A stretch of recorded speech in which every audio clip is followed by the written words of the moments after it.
بسم اللہ الرحمن الرحیم ومن خواصہ دخول اللام والجر والتنوین والاضافۃ والاسناد الیہ۔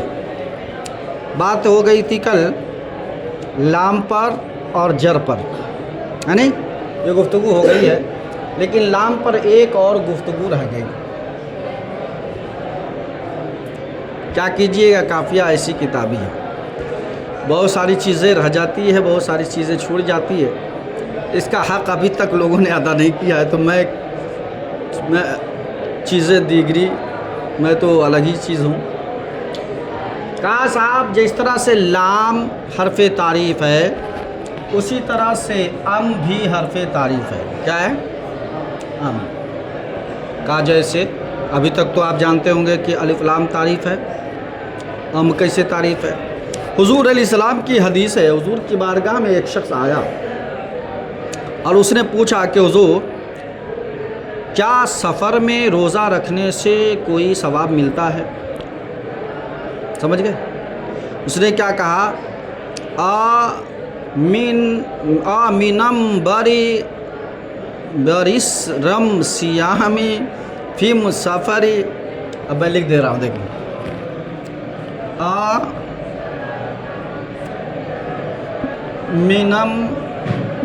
آمینم برری، آمینم برری اصل میں کیا؟ البر، ٹھیک ہے؟ سیامی اصل میں کیا ہے؟ السیام۔ فیم سفری، فیم اصل میں کیا ہے؟ السفر، ٹھیک ہے؟ اب سب جگہ جو ہے یہاں پر الف لام کی جگہ کس کا استعمال کیا؟ الف میم کا۔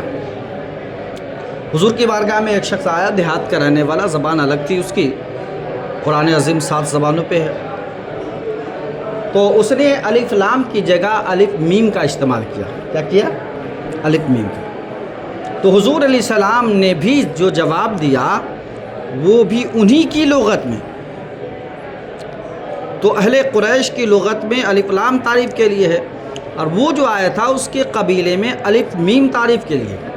تو حضور نے جو جواب دیا کہ فرمایا لیسا مم بر سیام فیم سفر۔ حضور نے بھی جو جواب دیا ہے وہ حضور نے بھی ویسے ہی جواب دیا جیسا کہ سوال اس نے کیا تھا، سمجھ گئے؟ تو حضور علیہ السلام نے بھی الف لام کی جگہ الف میم کا استعمال کیا۔ تو کہا صاحب جس طرح سے لام الف یعنی الف لام حرف تعریف ہے، ادات تعریف ہے، اسی طرح سے الف میم بھی تو ادات تعریف میں سے ہے۔ تو اس الف لام میں کیا خصوصیت ہے یا کون سا سرخاب کا پر لگا ہوا ہے کہ آپ نے اس کو ترجیح دے دی کس پر؟ الف میم پر، جبکہ اس الف میم کا استعمال حضور علیہ السلام نے کیا ہے۔ کس نے کیا ہے؟ حضور علیہ السلام۔ تو کہا جی دیکھو معاملہ اصل میں کیا ہے؟ شہرت اور عدم شہرت کا، شہرت اور عدم شہرت کا ہے۔ یہ الف لام کا حرف تعریف ہونا، ادات تعریف میں سے ہونا، یہ بہت مشہور ہے، اور الف میم کا ادات تعریف میں سے ہونا یہ کیا ہے؟ مشہور نہیں ہے۔ تو ہم ان چیزوں کو ذکر کر رہے ہیں جو مشہور ہے۔ کون ہے؟ تو الف لام حرف تعریف میں سے ہونا مشہور ہے، اس لیے ہم نے الف لام کا استعمال کیا۔ لیکن یہاں پر صرف لام ہے، تو اس پہ بحث کل ہو چکی ہے کہ 3 مذہب ہیں۔ مختار مذہب یہاں ان کے نزدیک، صاحب کافیہ کے نزدیک کون ہے؟ سیبوئی کا ہے۔ کس کا ہے؟ اچھا جی، اب آگے چلتے ہیں۔ تنوین کون سا ہے؟ جر کی پر بھی کل گفتگو ہو گئی ہے، اب تنوین پر۔ تنوین کی اصل میں ہے 5 قسمیں۔ کتنی تنوین؟ 5 قسمیں۔ سب سے پہلی قسم ہے تنوین تمکن۔ کیا ہے؟ تمکن۔ ہم سب تھوڑی سی اس پر روشنی ڈالیں گے، ٹھیک ہے؟ پہلے ہم 5 قسم لکھ دیتے ہیں، ٹھیک ہے؟ سب سے پہلی قسم کون ہے؟ تمکن، ٹھیک ہے؟ دوسری قسم ہے تنکیر۔ دوسری قسم کیا ہے؟ تنکیر۔ اچھا تیسری قسم ہے عوض. تیسری قسم کیا ہے؟ عوض. چوتھی قسم ہے مقابلہ. ٹھیک ہے. اور پانچویں قسم ہے ترنم. کیا ہے؟ ترنم. ٹھیک. پہلی قسم جو تمکن ہے یہ کیوں لاتے ہیں؟ تو کہا پہلی قسم جو تمکن ہے وہ لاتے ہیں تاکہ منصرف اور غیر منصرف میں فرق ہو جائے. کس میں؟ منصرف اور غیر منصرف میں. منصرف اور غیر منصرف میں. ٹھیک ہے. کیوں؟ اس لیے کہ غیر منصرف پر تنوین تمکن نہیں آتی ہے اور منصرف پر تنوین آتی ہے. تو کہا کہ جو تنوین منصرف پر آئے وہ تنوین تمکن ہے اور جو نہیں آئے جس غیر منصرف پر تو وہ کیا ہے؟ تمکین تمکن ہے. تو ان دونوں کے درمیان فرق پیدا کرنے کے لیے یہ تمکین تمکن کا تنوین تمکن کا استعمال ہوتا ہے. ٹھیک ہے. اچھا تنوین تنکیر کیا ہے؟ تو کہا تنوین تنکیر بھی آتا ہے نکرہ اور معرفہ کے درمیان فرق پیدا کرنے کے لیے. نکرہ اور معرفہ کے درمیان فرق پیدا کرنے کے لیے. ٹھیک ہے. اور یہ خاص کر کے صحین میں استعمال ہوتا ہے. کس میں؟ جیسے صحین کا لفظ کہیں آپ پڑھے ہوں گے. ٹھیک ہے. اس میں جو یہ تنوین ہے یہ تنوین نکرہ اور معرفہ کے درمیان فرق کرنے کے لیے. ٹھیک ہے. کہ صحین کیا ہے؟ نکرہ ہے. کیا ہے؟ نکرہ ہے. بات ہے سمجھ. اچھا جی. تیسرا عوض ہے. عوض آپ جانتے ہی ہیں کہ جو مضاف پر داخل ہوتا ہے. کس پر داخل ہوتا ہے؟ مضاف پہ داخل ہوتا ہے تاکہ مضاف الیہ سے اس کو ممتاز کر دیں. جیسے کہا گیا ہاں مضاف الیہ کے عوض میں جو داخل ہوتا ہے. جیسے یوم ذن پہ آپ پڑھتے ہیں. کیا پڑھتے ہیں؟ یوم ذن.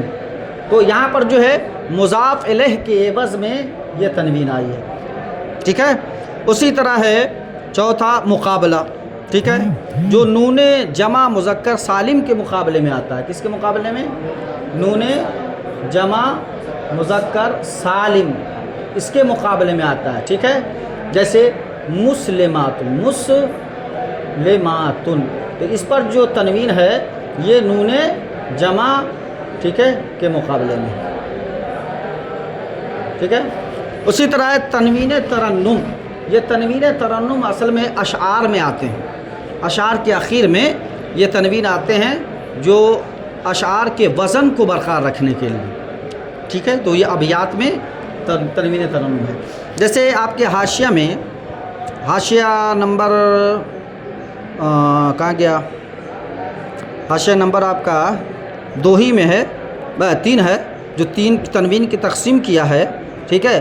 تو سب سے آخر میں 4 سے اوپر. ٹھیک ہے. وہ دیکھیے وہاں کا والخامس الترنم. والخامس الترنم وہ ما لحق اواخر الابیات والمصارع.